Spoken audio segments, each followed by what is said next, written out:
ជំរាបសួរនិងសួស្តីទាំងអស់គ្នា Hello everybody. យើងសប្បាយចិត្តតាយើងបាននិយាយជាមួយទាំងអស់ We're really excited to be able to talk to you all.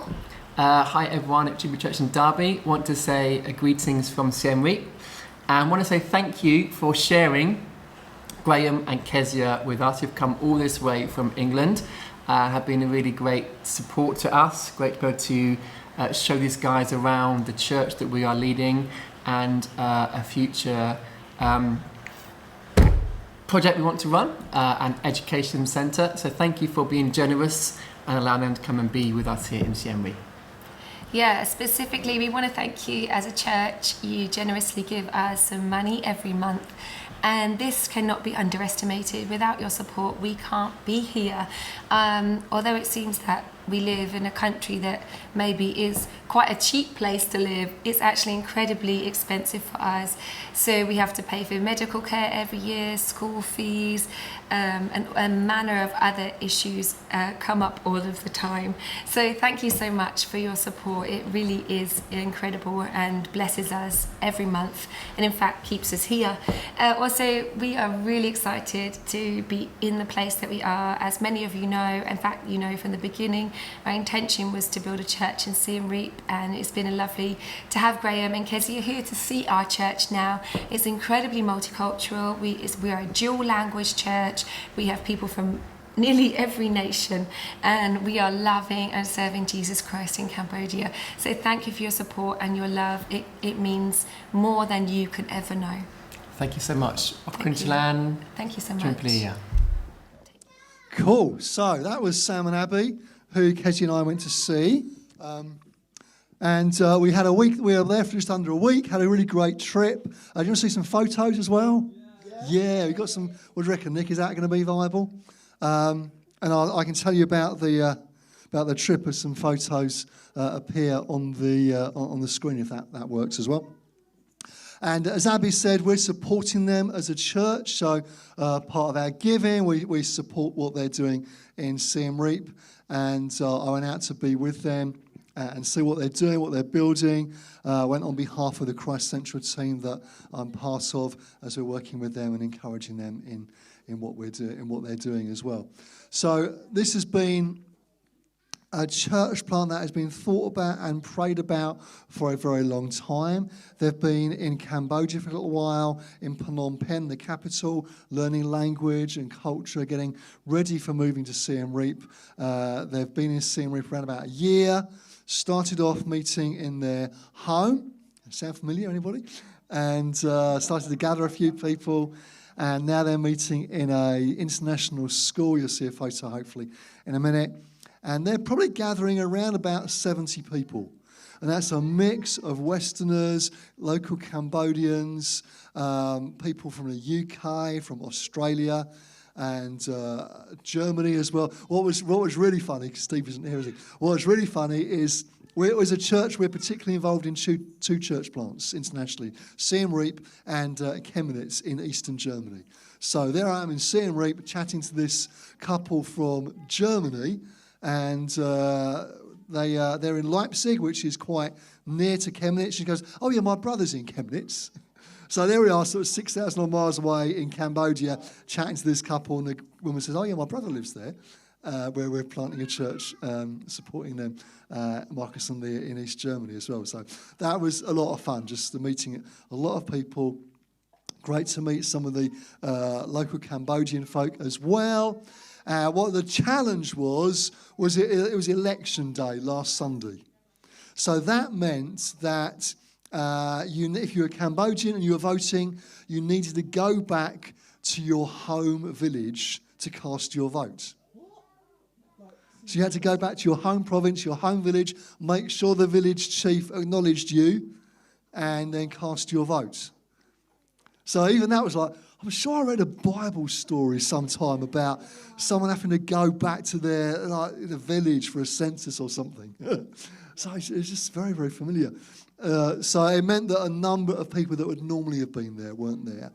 But it also meant that those who were local to Siem Reap were around, and others had come into Siem Reap because that was their home province. So it was a bit of a funny mix, but that's all part of Cambodian life. Is that going to work, Nick? Let's stick the photos up and I'll rattle through really quickly. So this is my favourite airport in the world. This is Siem Reap Airport, which is tiny.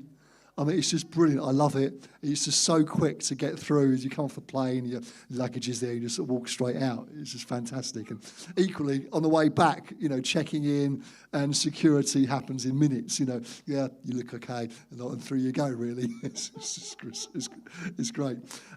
So next one, there we are in the tuk-tuk on the way to Sam and Abby's. And this is their road. I didn't get a photo of their house, but this is their road. Notice the random cows in the road.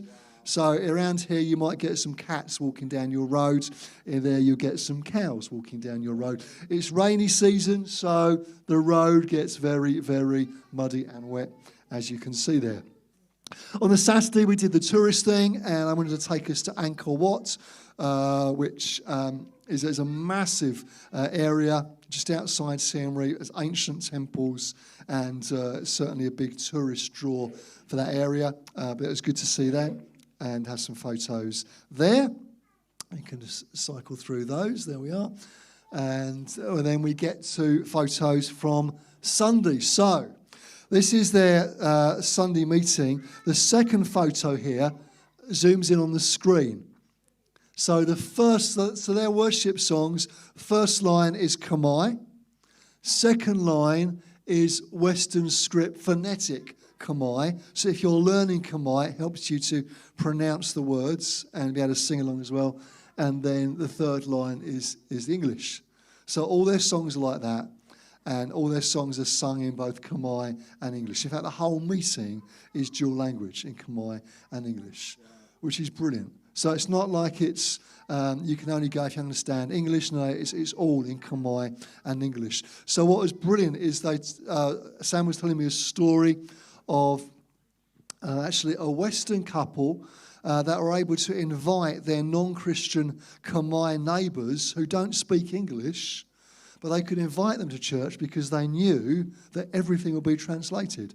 So now this not yet saved Khmer family are coming to church regularly because they can understand it because it's in Khmer, learning something about love of Jesus and we trust on a journey to salvation, which is just wonderful. Next one, there's a picture of the meetings. Plastic chairs. You guys are so fortunate, okay? They are not comfy chairs like these are, but there we are. But they work. And then there's one of me preaching. Christ Central Values, I was talking distinctives, get my teeth in, I was talking about. We had them translated into Khmer. You can't quite see it, but that was quite interesting to see them translated into Khmer.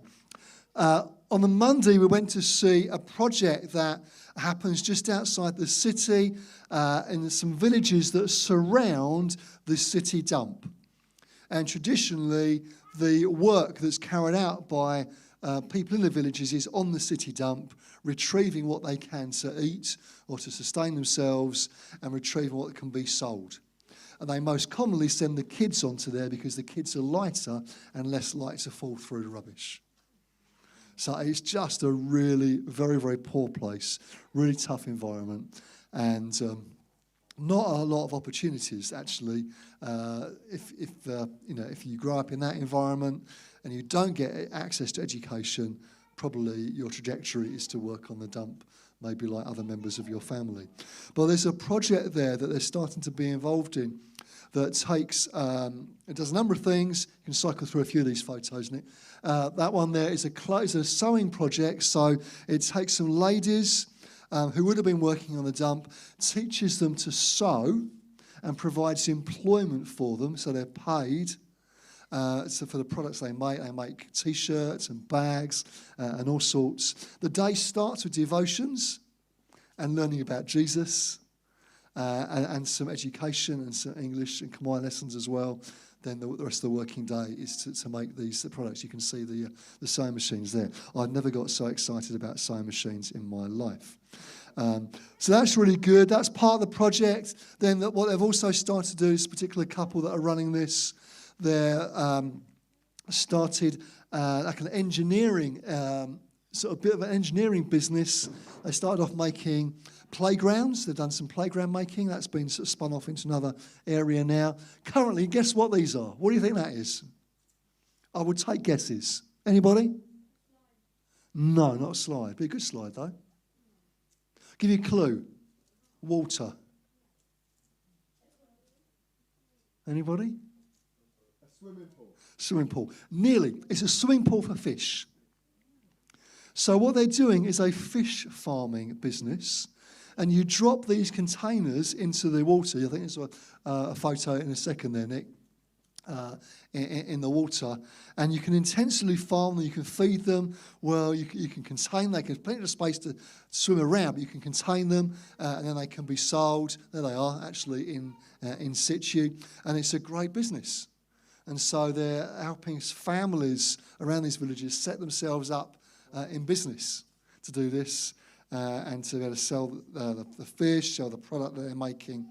And the project that Sam and Abby are starting to look at being involved in is on this site, working with the same families, but doing some education for the kids.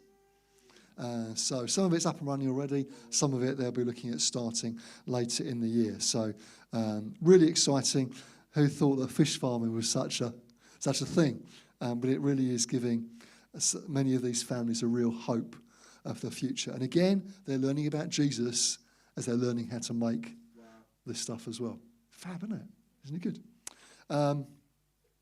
Random cow. I think it's a photo coming up. Always want a good random cow. And last photo there, you'll like this one. Who would have thought that an international ministry trip involves taking 3 rather excited girls to go and see the Barbie movie? I didn't see it. What I did was join the early morning Jubilee prayer meeting. You see. But Sam was back at work and Abby wasn't feeling great. So I said, well, I'll take them. I know my way around the city now. I'll take Kezia and their 2 girls to go and see the movie. $2 a ticket. Wow. Good, isn't it? It's almost cheaper to buy a ticket to Cambodia, fly there, and watch the movie and fly back. Not so good for the environment, but it's dead cheap to watch films out there. So that you can see the Khmer posters there as well. So it was great to be with them as a family. Kezia really enjoyed it as well. I had to drag her away to get her home. She had a great time. It's good to be able to encourage them, we trust, and cheer them on in what they're doing. Let's keep praying for them. Let's keep praying for the church plant, for salvation, for growth, for this new project they're starting in the villages around the city dump. Lots is happening in Cambodia. My friend said to me once that it almost feels like every NGO, a charity under the sun, has got a project in Cambodia somewhere. And that's probably true. But the reason it's probably true is it's probably needed. So actually, lots of opportunity there. Lots that we can be involved in, encouraging and partnering. Thank you for sending us and praying for us. And I'm sure we'll hear from Sam and Abby again later in the year.